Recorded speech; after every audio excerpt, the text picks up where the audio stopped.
Stop for a moment and think about this. We all have an idea of what's right, what's logical. We learn everything as a children. 1 apple plus 1 apple equals 2 apples. And if you work, you get paid. If you live in a place, you pay taxes in that place. That's simple, right? Right. But what if I told you that everything you think you know about this logic here in Italy works in a different way? That the logic that has got your whole life can become your biggest financial enemy. In this video, we're going to reveal the 5 tax culture shocks in Italy, those deep differences, those hidden truths that your brain, accustomed to a different system, cannot process right away. It's not just a matter of numbers, it's a matter of mindset. It's a game of chess where the rules, all of a sudden, are completely different from what you expected. And believe me, we play this game every single day. The number one that I can think of is the shock between tax residency and legal residency. Most of you think that a tax residency is a simple concept. I live in Italy, so I'm a tax resident. But the truth is much more complex. And believe me, this is the first and biggest trap. In Italy, tax residency is based on 3 criteria, which are not tied completely to tax residency. Number 1, the registration to the registry office for more than half of the year, more than 103 days, or your domicile, like the center of your business and personal interest, or simply your abode, the place where you live permanently. Just one of these is enough for you to be considered, by assumption, a tax resident in Italy. This is the first big shock. Many of you may think, I haven't registered with the anagrafe, so I'm safe. That's wrong, my friend. The Italian residency can consider your domicile or your abode as proof even without anagrafe registration. Let's take Marco, a 30 years old software developer. He works remotely for an American company and decides to move to Italy. He rents an apartment in Florence for a year, but he doesn't register with the anagrafe, thinking he's not an Italian tax resident yet. So he spends more than 103 days in the country, and for the revenue agency, that's enough. One day, 2 years later, he receives a letter requiring him to regularize his position for the previous years, with hefty penalties. Despite never having formalized his status, his domicile and abode in Italy have made him a tax resident in all the aspects. And that means all of his income, including that paid by American company, is now taxable in Italy. This trap is thinking that the absence of any official document makes you safe. The Italian tax system has an assumption, not formal approach. If you live here, for the tax authorities, you are here. The following is the 2-track taxation system. In many countries, if you are a resident, you file your taxes, and if you're not, you don't. In Italy, this situation is pretty different.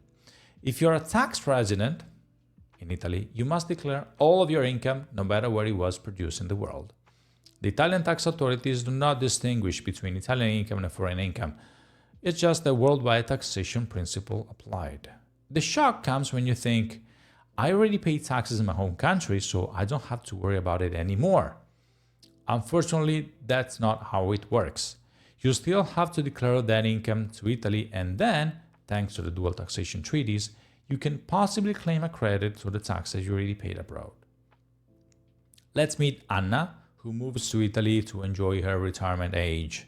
Her pension is paid by Germany, where a withholding tax is already applied. So she thinks her pension is all sorted out and she doesn't need to do anything here. After a few years, she receives a tax bill by the Italian revenue agency, asking for taxes on all her pension income, plus penalties and interest. The trap of worldwide taxation is pretty straightforward. Most people don't know that the Italian system requires you to declare all of your income, even that already taxed abroad. So Italy wants to know everything before applying tax credit. And remember, as always here in Italy, the burden of proof is always on you. Then let's face the cultural shock number 3, the complexity of the Italian tax return. If this video helped you even a little bit, make sure you hit subscribe. we've got a lot more coming. And before you book a one-on-one session with us or you hire us for any tax-related service, take a moment to check our digital store. We've built a complete collection of guides, masterclasses, templates that already solve more than 80% of the real-world tax questions expats face in Italy. You will find everything directly in our store. The link is right below in the description. In countries, filing a tax return is a one-way process, very linear process, managed by a single government agency and often pre-filled if you want. In Italy, it's a real ecosystem of documents, deadlines, and requirements. The shock here is the lack of a single, all-included point of reference. There is not just one deadline, but several for different taxes. It's not just one single form, but different sections and attachments. There is no pre-filed, pre-made return that works for all the cases, especially for those with foreign income and assets. Think of James, an engineer who works in Italy who has some investments in the United States. James thinks he can use the pre-estimated 730 form, as many Italians do, working for Italian companies or retired here in Italy. But the 730 form, the 730 tax form, cannot handle foreign income. James, completely unaware of everything, submits the wrong declaration. The system, of course, accepts it, but the revenue agency flags him for incomplete declaration with all the following penalties. The trap is believing of this false simplicity. The tax return in Italy is a real puzzle, and for expats with foreign income, the complexity increases. Ignoring a single section can invalidate the entire declaration. Let's move forward with the fake myth of tax autonomy. In many countries, you are responsible for gathering the proof for your tax deductions. In Italy, the situation is even more rigid and complex. The shock is the concept of traceability and fiscal documents. Let's say we are in Milan with the Smith family, father, mother, and 2 children. The father works as a consultant, the mother is an architect.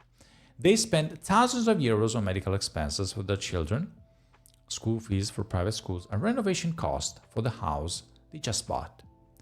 They think it will be enough to submit a copy of these receipts or invoices, but they discover, to their horror, that the Italian law requires payment tracks. If they didn't pay by bank transfer, or if the receipt doesn't include their tax code, it was not paid by credit card, those expenses are not deductible. They spent over 15,000 euros in 1 year, but they could not deduct anything because they didn't use the correct payment method. If they don't have the proof that the payment is linked to them and not to someone else, the cost is gone. The trap is thinking that deductions are a right and not a possibility. This indeed is a complex system where each expense has its own requirements and its own documentary proof, evidence to prove. Without the right documentation to support that, without the right payment method, you will get nothing back. And then the last one, the approach of the Italian tax authorities. You know, in many countries, the local revenue agency has a very service-oriented approach. It helps you understand, send you reminders. In Italy, the approach is completely different. The Italian tax authority is an authority. Penalties are high, checks can come years later, and the burden of proof is almost always on a taxpayer. If the revenue agency sends you a letter, the responsibility to prove you're in the right is yours. The shock is this shift from a service system to a control system. Italy will not warn you that you're making a mistake. It will present you with a bill years later when penalties and interest are through the roof. This is why anticipation and prevention are your most important weapons. So, if there is one thing we want you to take away from this video, is this: don't wait. Don't wait for the tax authorities to find you. Don't wait for the mistake to cost you a lot of money. The first step to protecting yourself is to admit that your old logic, however solid, doesn't work anymore here. The second is to prepare. And there is no better way to do that than to do it with the right support. So if you truly want to live your Italian dream without anxiety of the tax bill, if you want to find the peace of mind knowing that you're doing everything right, then take the first step. We are here to help you. It's our job. It's our passion. So until the next video, keep dreaming and doing things the right way.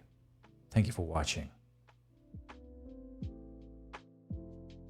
At Studio Rigo, we provide tax and strategic guidance for those navigating international complexity with significant interests in Italy.